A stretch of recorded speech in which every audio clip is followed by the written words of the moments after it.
ngayon, isang bakla umangat, pangalang Pimar Gonzales. Isa po siya magsasaka at isa po siyang trabahante noon. Ngayon, owner na po siya ng Pimar Grill House, Mag-Food Trip Bay.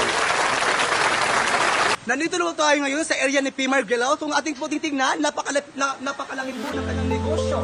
Isa po itong kainan at saka mga ulpiranan ng mga halo-halo at saka best. Atin na po siyang tatanungin. Siya po ang nagmamayan ng Pimar Grill House, Mag-Food Trip Bay. Siya naman po ay napakasimpleng tao. Siya po si Pimar Grill House, Mag-Food Trip Bay. Napaka-humble niya po. Tapos matulungin, mabait sa mga kapwang bakla at saka sa ibang lahat ng mga tao. Ano ba sabi mo, Pimar? Bakit ka umangat sa ulo? Ano ba sikreto niya? Tutukan sa pagbabalik, isang napakasimpleng bakla at trabahante noon ang magsasaka noon.